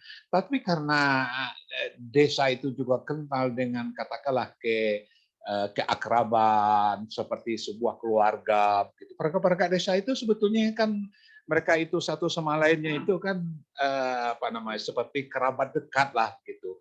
Karena itu kental juga dengan nilai klan. Nah, nilai klan inilah itu yang perlu katakanlah tadi itu kombinasi antara nilai hierarki dan ini menjadi sebuah ramuan tersendiri bagi Aldi untuk disampaikan sebetulnya ke khalayak begitu.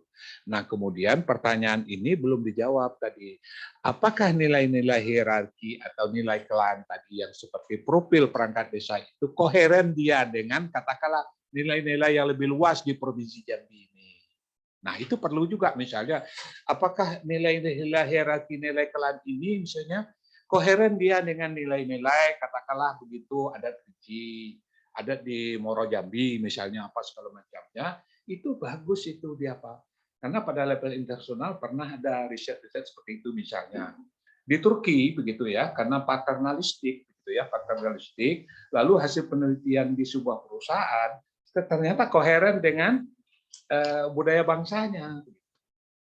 Iya, Pak. Ya kan budaya di perusahaan itu kayaknya koheren dengan budaya bangsanya, budaya paternalistik gitu ya, apa namanya itu artinya apa gitu ya, dari apa ya katakanlah Mustafa Kemal itu sangat dihargai gitu ya, apa namanya itu Erdogan itu sangat dianukan oleh itu budaya yang melekat itu di dalam suatu apa namanya itu suatu komunitas misalnya, itu bagus itu dikembangkan itu. Bapak justru mau melihatnya dari aspek budaya itu, jadi bukan transformasionalnya. Gitu.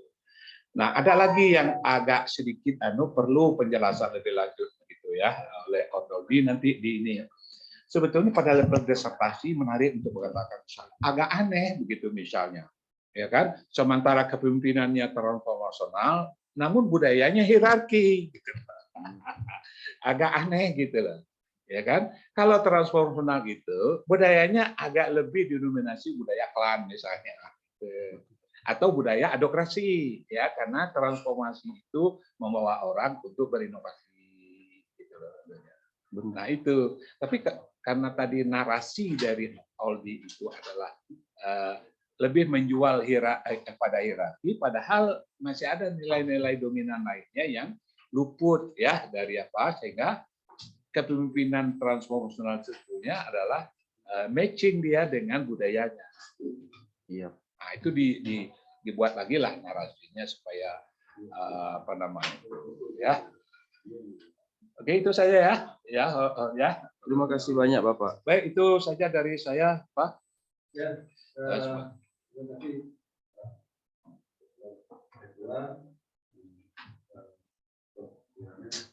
Sebagai promotor, silakan mungkin merangkum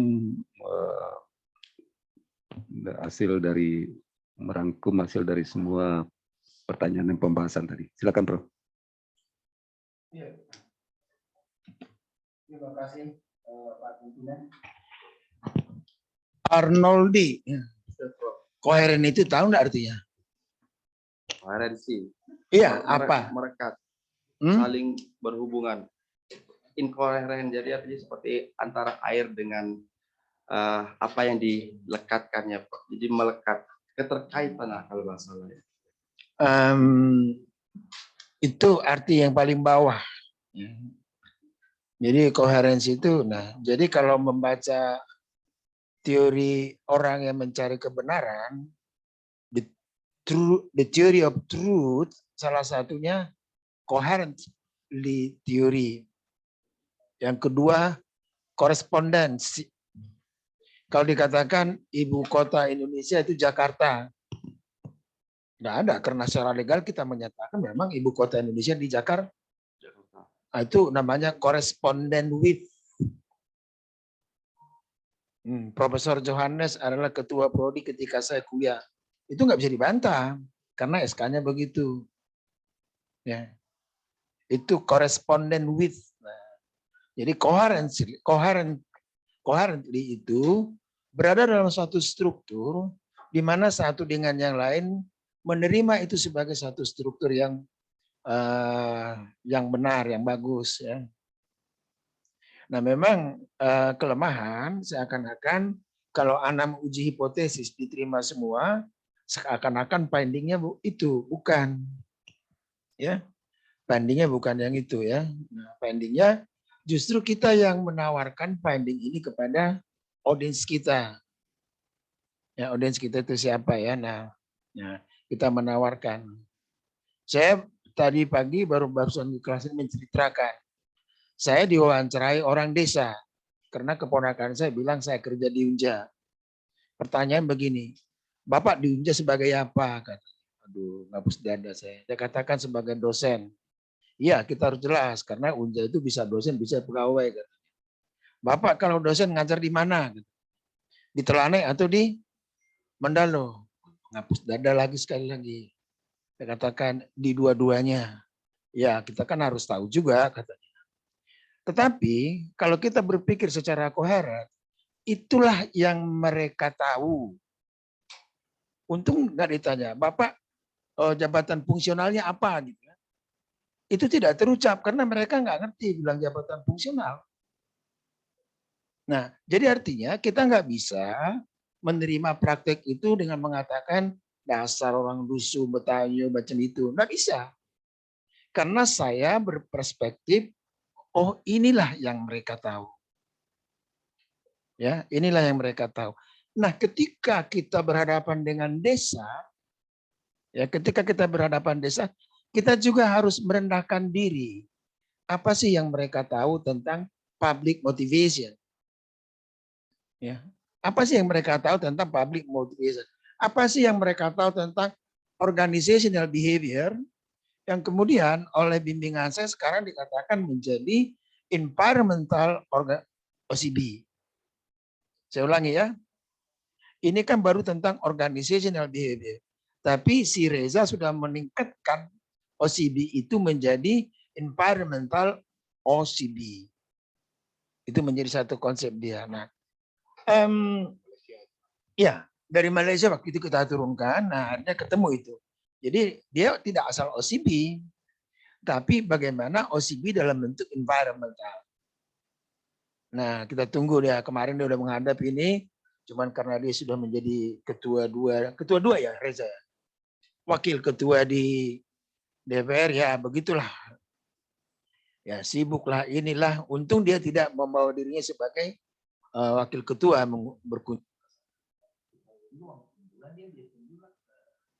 Ya karena di sini sama saja ya sebagai mahasiswa. Nah, poinnya adalah yang perlu saya harus yakinkan 66 itu hanya finding, bukan novelty.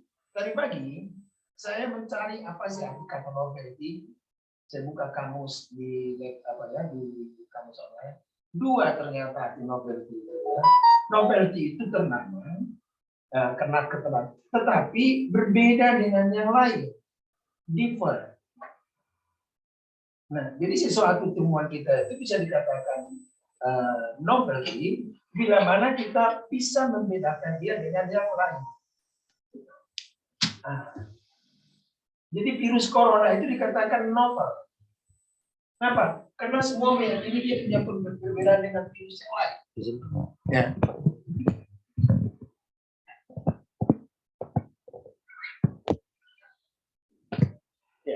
Jadi novelty itu bukan hanya karena dia finding, tapi bisa dibedakan dengan yang lain. Tadi pagi saya bilang, apa betul arti kamus daripada novelty ya? Novelty itu finding it's okay, tapi dia dibedakan dengan yang lain dan orang menunggu. Ya, secara akademis itu ditunggu orang. Jadi tidak sama dengan finding di hipotesis. Tadi disinggung 6 temuan dalam 1 halaman mau dibalik. 1 temuan dalam 6 halaman. Nah, saya menyampaikan, cobalah menulis makalah lagi, artikel lagi, karena ini artikel Aldi ini saya sebagai pembimbing ya saya kecewa. Kenapa? Karena dia menulis, mempublishnya di odong-odong ya. Saya marah, dia sudah tahu saya marahin dia kenapa publishnya di tempat yang odong-odong. Saya marah sekali, bayarnya 1,5 juta dan dia terpaksa membuat perjanjian 6 bulan ini harus membuat artikel yang relevan lagi. Itu Pak Dekan dilaporkan juga, enggak bisa aku bilangnya. Ya kalau Scholar aja tidak mengidentifikasi penerbitnya, oh aku akan dicerca oleh Dekan. Nampaknya aja garang, tapi bimbingannya sendiri publish di odong-odong, enggak boleh. Nah, saya memberikan perspektif yang baru dari temuan ini. Anda sebagai tenaga ahli di pedesaan, coba kembangkan konsep pelayanan, motivasi pelayanan publik dengan kemitraan.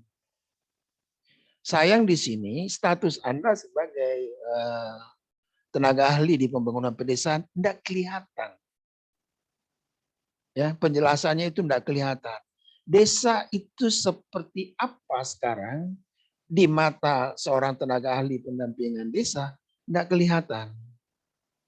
Itu tadi disinggung oleh penguji, kok nggak ada garamnya sedikit. Jadi seakan-akan persoalannya hanya uji hipotesis dan finding, bukan itu. Nah, jadi bawaan yang pingin cepat-cepat itu memang harus dihilangkan. Jadi akademisi, nah orang mengatakan 1, kita bekerja 4 untuk menguji apa yang dikatakannya. Nah, saya mengikuti Aldi ini. Nah, jadi sebenarnya yang paling menarik adalah motivasi pelayanan publik Anda itu karakteristiknya seperti apa. Fakultas Ekonomi sedang mengembangkan salah satu model pelayanan publik dengan cara kemudahan mengakses semua informasi desa, kemudahan mengakses. Nah, itu sudah dimulai di Jernih Jaya, webnya sudah ada, kemudahan mengakses. Jadi kalau kita ingin lihat mana tanah yang kosong di Jernih Jaya, itu bisa kelihatan seketika. Ya. Kalau ditanya dengan teori koherensi, ini koheren dengan transformasi digital di pedesaan. Itu arti koheren. Jadi koheren itu nggak bisa benar sendiri. Koheren itu benar dengan apa yang dikerjakan orang lain pada objek yang sama. Nah, jadi statusnya Aldi sebagai tenaga ahli itu nggak kelihatan di sini. Nah, saya ingin itu yang 6 halaman berikutnya yang ditunggu. Intinya adalah ada motivasi pelayanan publik, nah judulnya mengembangkan pelayanan publik dan menggalang kemitraan pedesaan menuju desa mandiri. Jadi motivasi pelayanan publiknya angkanya sudah ada, deskripsinya sudah. Tapi ketika mereka bermitra dengan tenaga ahli, ya, ketika mereka bermitra dengan tenaga ahli, apa yang terjadi dari kemitraan itu? Ya, apa yang terjadi? Tadi disampaikan bahwasanya kepala desa itu adalah posisi yang memang peran yang sedikit susah. Datang bantuan sosial, kepala desa diadukan oleh orang-orang yang merasa dia pantas untuk menerima bantuan desa dana itu. Padahal dia punya rumah, padahal dia punya kebun. Nah itu kan sampai diadukan ke bupati. Ya untung bupatinya bersabar untuk tidak menanggapi. Oh memang kamu tidak pantas menerima bantuan sosial. Jadi harus bisa menjelaskan ragam pelayanan publik berdasarkan observasi Anda, yang berdasarkan observasi yang memang dibutuhkan. Yang tadi itu teoretikal kan, teoretikal. ABC itu teoretikal banget. Coba kalau dijelaskan di pedesaan. Salah satu finding saya di pedesaan misalnya, mereka punya BUMDes wisata.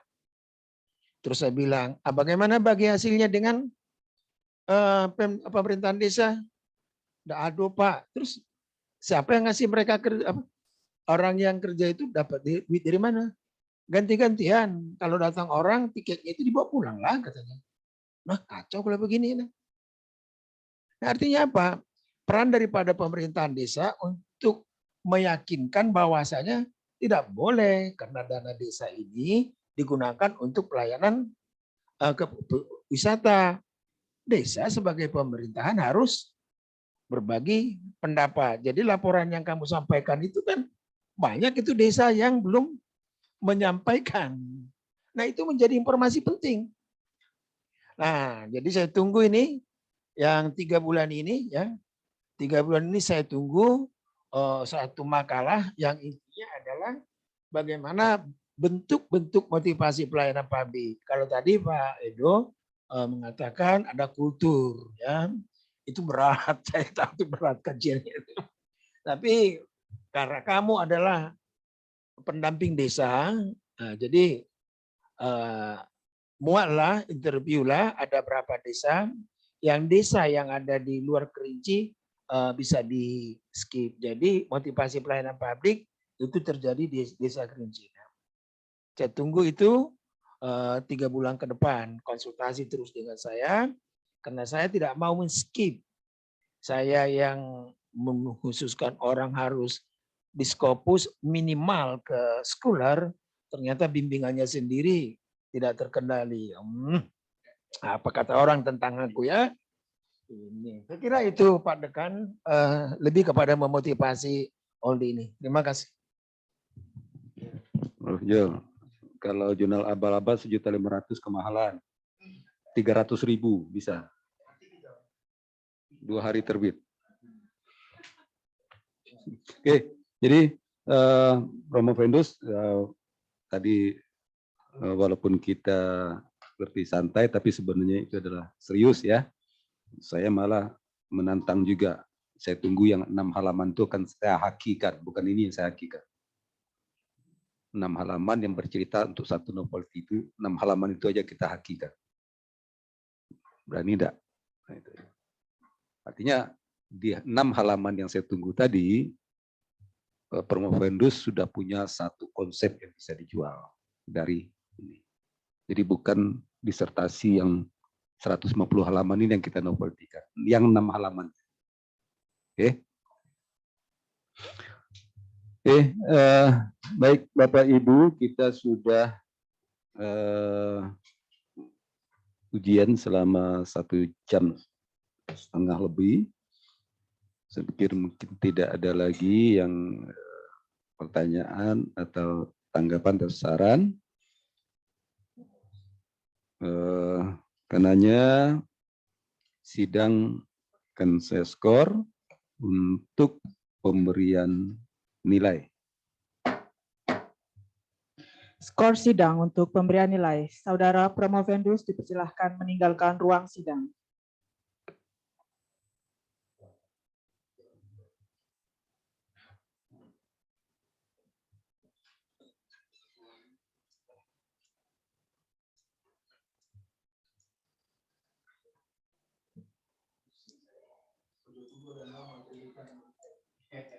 Nah, jadi yang bikin kita itunya di Remun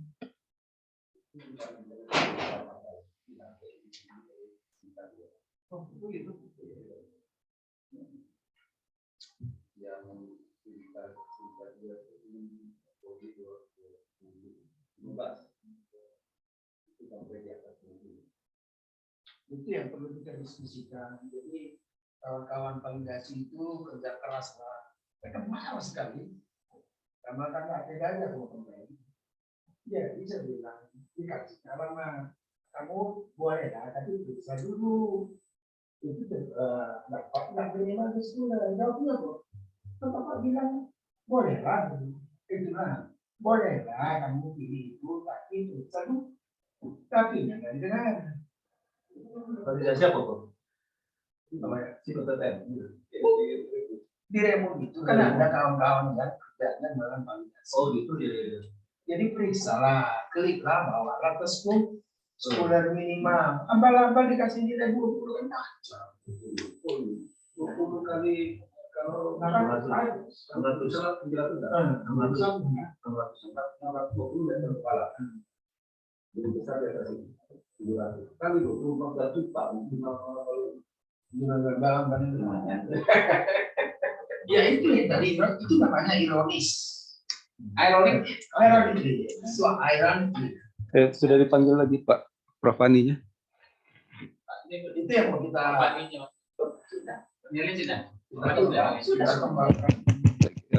Prof. Ani masih bergabung, Prof? Masih ada. Ya, Prof.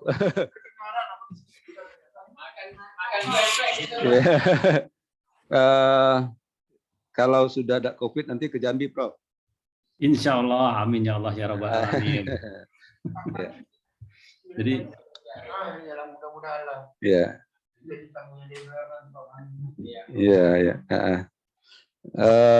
Prof. Ani, ya. Kemarin saya baru khusus ini mendatangkan pempek khusus dari Jambi, saking kangennya sama Jambi. Karena beda, saya dari Palembang, tetap beda Palembang sama Jambi. Saya akui pempeknya lebih enak Jambi. Beda memang. Kami orang Jambi tidak suka makan pempek Palembang, Prof. Itu dia.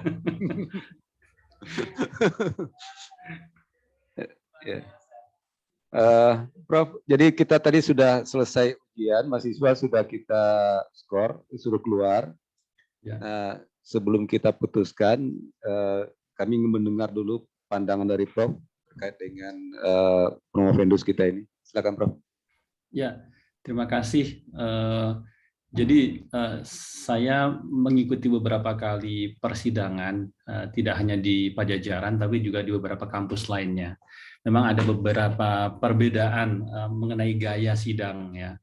Kalau di Jambi ternyata karena saya baru ikut pertama kali ya, ternyata diperkenankan untuk melakukan tanya jawab di sidang terbuka ini, ya. Di beberapa tempat ada yang boleh, ada yang tidak perlu tanya jawab. Sehingga memang saya tadi mohon maaf mengeluarkan pertanyaan-pertanyaan juga karena ini sifatnya promosi gitu ya. Jadi karena ditonton oleh halayak ramai terutama keluarga gitu ya. Jadi sebenarnya saya ada betul tadi novelty, Prof. Jo, bahwa novelty itu kan kita sebetulnya bukan yang 6 yang ditampilkan itu, gitu ya. Ada sisi kebaruannya, ada kebermanfaatan yang luas, bisa diterapkan secara lebih luas, dan itu yang 6 ditampilkan adalah temuan saja, bukan novelty, gitu ya. Tapi memang tidak berani saya tanyakan karena, tapi sekarang saya memahami bahwa kalau di Jambi itu boleh dipertanyakan. Jadi insya Allah nanti jadi berikutnya saya juga akan ikut-ikutan Prof. Jo agak lebih garang. Gitu. Oke. Oke, gaya Sumatera aja kita ya. Ya. Jadi hasil kesimpulan dan saran dari katakan kalau nggak salah tiga atau dari 2018 nih angkatannya ya. 18 ini 18, 19, 22 3 tahun lebih ini di kesimpulan dan saran itu masih, apalagi kesimpulan masih sifatnya terkesan masih statistikal ya. Sifat kesimpulan manajerialnya belum muncul, apalagi sarannya agak kering, terus terang agak kering. Kalau kita lihat gitu ya, dari 4 tahun penelitian dia, sayang sekali yang dikeluarkan hanya seperti itu gitu. Padahal Saudara Provendus ini harus lebih mengangkat, karena dia orang lapangan, tahu betul seluk-beluk lapangan. Sebetulnya ya, insight-nya dia itu harus lebih keluar dibanding yang dituangkan di kesimpulan dan saran sementara ini gitu ya. Jadi gitulah Bapak, Ibu-ibu. Jadi ulasan dari saya, tapi saya merasa layak untuk lulus. Terima kasih. Ya, terima kasih Prof. Jadi alhamdulillah dari Prof Fani sudah menyatakan layak untuk lulus. Jadi memang Prof di ekonomi, Dokter Ilmu Ekonomi, kita mempromosikan Promovendus ini seperti kita jualan pecah belah, Prof. Kita banting-banting dulu untuk meyakinkan bahwa ini tidak pecah. Iya. Nah, ini berarti anti pecah. Oke. Terima kasih Prof. Mohon nanti karena setelah kita umumkan ada sesi foto untuk tetap masih bergabung sampai selesai. Oke. Ya, sudah.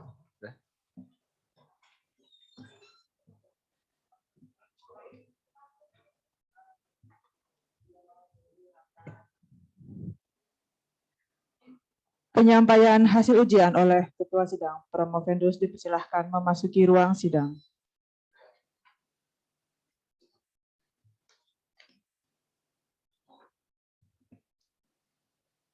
Baik, sidang saya buka kembali. Saudara Aldi Arnoldi Arbi. Jadi tadi kita sudah melaksanakan ujian sidang promosi doktor dalam waktu kurang lebih 1,5 jam, ya. Berbagai pertanyaan, masukan, saran tadi sudah disampaikan, ya. Dan kami juga sudah menilai, penilaiannya tidak hanya penilaian pada saat ini, tapi juga penilaian selama saudara kuliah, ya. Dan itu menjadi penilaian gabungan untuk pada hari ini. Nah, kesimpulannya adalah pertama ada beberapa saran yang perlu diperbaiki dan disertasinya ya, dalam rangka penyempurnaan disertasi. Tadi juga Prof Fani sudah menyampaikan pesan ya ke promotor, ada tambahan perbaikan ya. Yang pertama. Yang kedua, kepada Bapak Ibu, keluarganya hadir? Ada ya? Ya, Bapak Ibu yang hadir pada hari ini, beginilah suasana promosi kami, ya, promosi di FEB. Jadi terlepas dari berbagai hal, ini tujuannya adalah agar yang dikeluarkan dokter yang dihasilkan dari program dokter ekonomi nanti benar-benar dapat bermanfaat bagi masyarakat dan pengembangan keilmuan. Setelah mengumpulkan semua nilai, baik dari penguji maupun promotor, kami memutuskan saudara dinyatakan lulus untuk sidang promosi dokter ini dengan nilai rata-rata 82. Selamat kepada saudara Aldi Arnoldi Arbi dan selamat juga kepada seluruh keluarga dan kerabat. Akhirnya dengan mengucapkan alhamdulillahirrahmanirrahim, sidang promosi doktor atas nama Aldi Arnoldi Arbi saya nyatakan ditutup. Selanjutnya, kata sambutan oleh dokter baru kepada Dr. Aldi Arnoldi Arbi, kami persilahkan.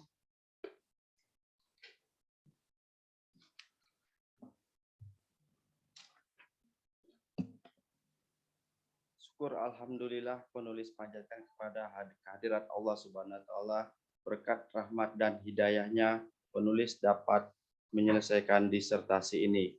Penulis menyadari banyak kekurangan dalam penulisan ini. Sebagai rasa hormat dan penghargaan setinggi-tingginya, penulis mengucapkan terima kasih kepada Bapak Profesor Dr. Haji Sutrisno, MSc, PSD, selaku Rektor Universitas Jambi yang telah memberikan kesempatan kepada penulis untuk studi di program studi Doktor Ekonomi Fakultas Ekonomi Universitas Jambi. Terima kasih juga kami ucapkan kepada Bapak Profesor Dr. Renat Martafani Cahyandito, SE, MSc, selaku dosen utama yang telah memberikan arahan, pandangan, masukan, dan saran yang bersifat membangun kepada penulis dalam menyelesaikan disertasi ini.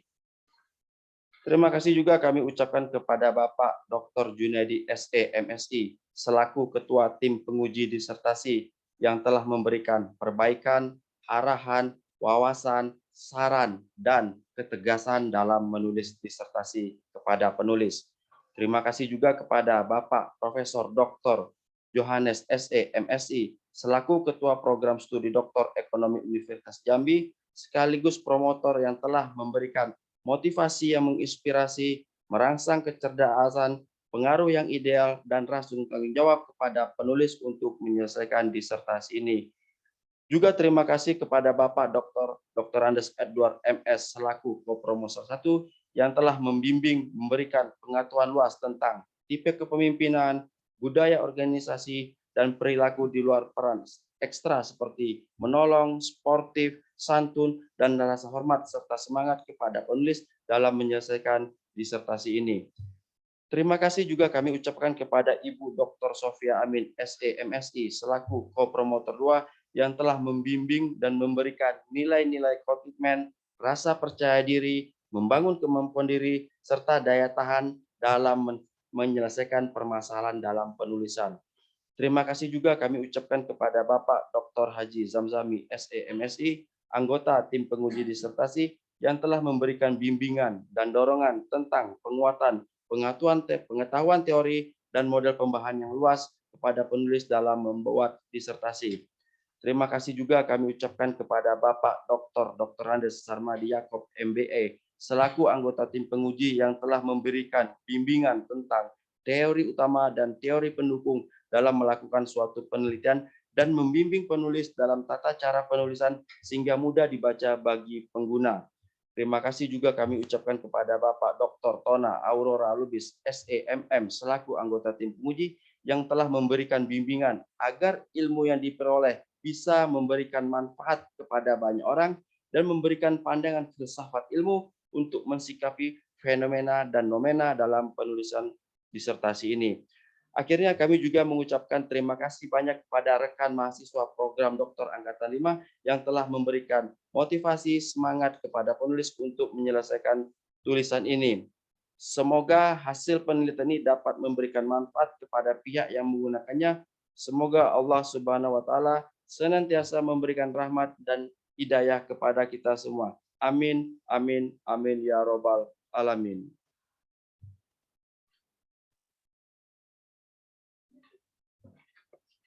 Selanjutnya dilakukan dengan sesi foto. Kami persilahkan kepada Dr. Oldi Arnoldi Arbi untuk berfoto bersama dengan tim penguji. Prof. Wani, kita minta stay sebentar waktunya untuk dapat foto bersama, Prof. Baik, baik.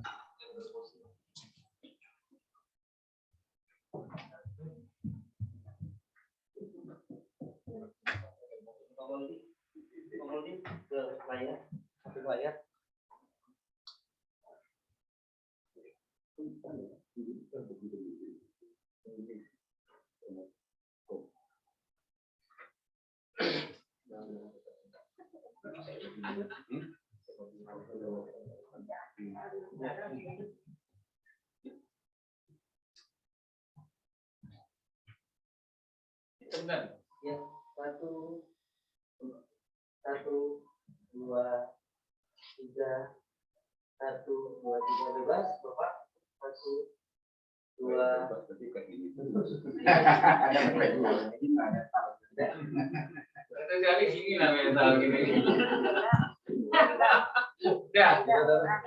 Selanjutnya kami mengundang keluarga dari Dr. Oldi Arnoldi untuk berfoto bersama dengan tim penguji.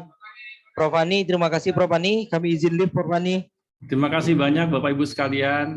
Terima kasih, hatur nuhun. Hatur nuhun. Assalamualaikum.